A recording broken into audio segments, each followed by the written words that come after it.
Bom dia, na paz do Senhor Jesus, motivo de alegria, estamos aqui para juntos meditarmos na palavra do Senhor, que está baseada em Lucas, capítulo 7 e versículo 12, que nos diz assim: Como se aproximasse da porta da cidade, eis que saiu o enterro do filho único de uma viúva, e grande multidão da cidade ia com ele.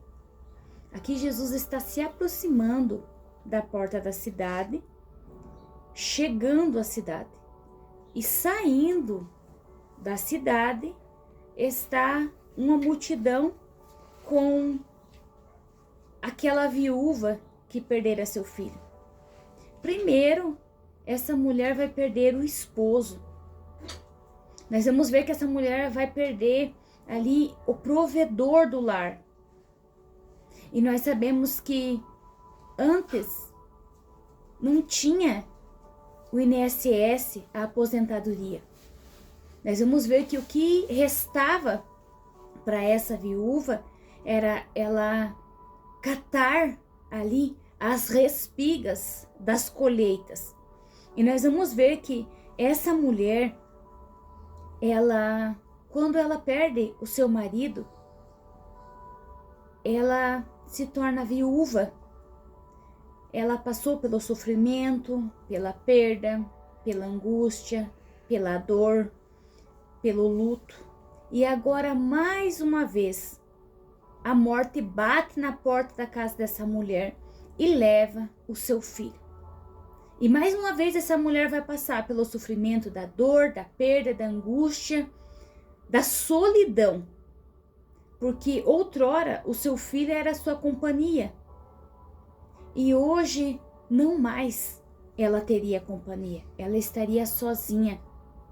E nós vamos ver que Jesus ele vai chegando na porta da cidade. E nós vamos ver que juntamente com Jesus ia seus discípulos e uma numerosa multidão. Imagina o movimento de pessoas. Alguns chegando e outros saindo para o enterro daquele único filho. Quando a palavra nos diz único, olha que sentimento de perda essa mãe estava tendo. Era um único filho, ela não tinha mais filhos. E nós vamos ver que Jesus, ele vendo, ele se compadeceu dela e disse: não chores. O que é a palavra compadecer?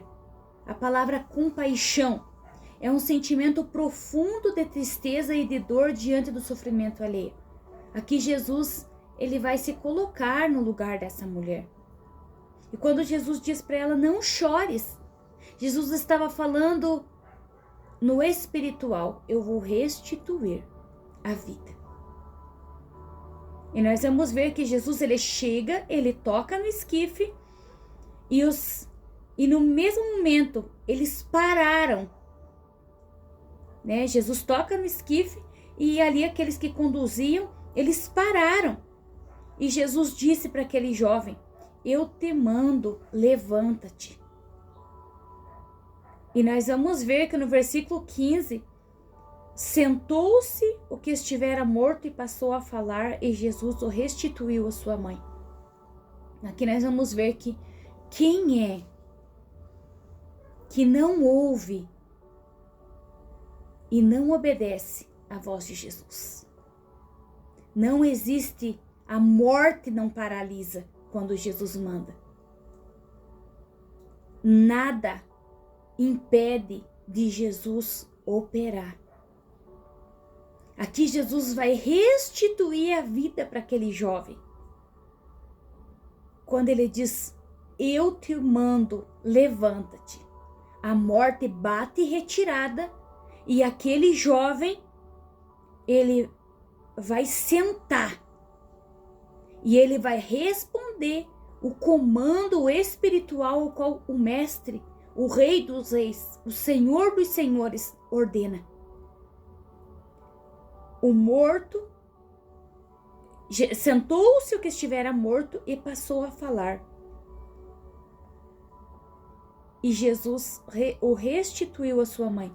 Quando Jesus o restitui para aquela mãe, Jesus estava restituindo a alegria daquela mãe, Jesus estava restituindo a esperança daquela mãe, Jesus estava restituindo o futuro daquela mulher e daquele jovem, porque aquele jovem ali ia ser o provedor do lar, o protetor do lar. E quando Jesus restitui, ele está restituindo tudo isso na vida daquela mulher. E nós vamos ver no 16, e todos ficaram possuídos de temor e glorificavam a Deus, dizendo: o grande profeta se levantou entre nós, Deus visitou o seu povo. O que é que você deseja no profundo do mais íntimo da tua alma e do teu coração que o Senhor restitua hoje na sua vida? O que é que você deseja que o Senhor venha restituir na sua vida hoje? Hoje, agora, não amanhã, é hoje. A esperança, você tem passado por dias difíceis, por dias turbulentos, por tempestades, por vendavais. Você deseja que o Senhor restitua a tua vida? Você está passando por processo de enfermidade? Algum familiar? Jesus tem o poder de restituir a vida. Não há enfermidade, não há nada que possa impedir quando Jesus dá uma ordem.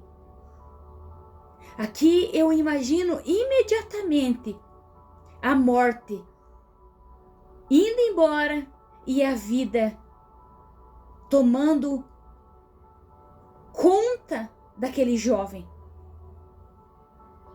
E o coveiro ficou na espera, porque quando Jesus chega, ele não impede de alguém ficar esperando. Por quê?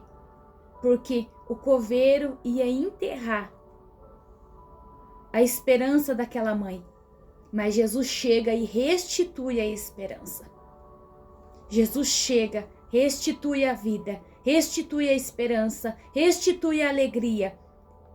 E a tristeza vai embora e a alegria salta. Vamos orar? Senhor, nós te agradecemos, Jesus. Nós te louvamos pelo milagre desse dia. O Senhor está restituindo nesse dia, Pai. Eu creio, Jesus, que o Senhor está restituindo saúde nesse dia, Pai. Aqueles que estão doentes, aqueles que estão hospitalizados, aqueles que estão com cirurgia marcada, Pai. Aqueles pedidos de oração que têm chegado até a mim, Senhor. Visita, Senhor. Visita poderosamente e eu ministro vida, Pai, pelo poder da Tua palavra. Sim, Jesus, eu ministro vida pelo poder da Tua palavra. Pelo poder da Tua palavra eu ministro cura, Pai. Visita, Jesus. Sim, Pai, visita aqueles que estão no processo de enfermidade, Pai, há anos e não conseguem sair, Pai. Toca, Pai, toca profundamente e poderosamente, Pai, no íntimo, Pai, trazendo vida, trazendo entendimento e compreensão, Pai, que Tu és um Deus que cura, Tu és um Deus que liberta, Tu és um Deus que restitui a vida, Tu és um Deus que restitui a esperança daquele que já perdeu a esperança. Pai, nós cremos, Pai, no poder da Tua palavra, nós cremos no poder da restituição, Pai, nós cremos em Ti. E tudo seja para a glória e o louvor do Teu nome, em nome de Jesus. Amém. Que Deus abençoe, você tenha um dia abençoado para a glória de Deus. Pensamento para o dia. Quando Jesus chega, a restituição acontece.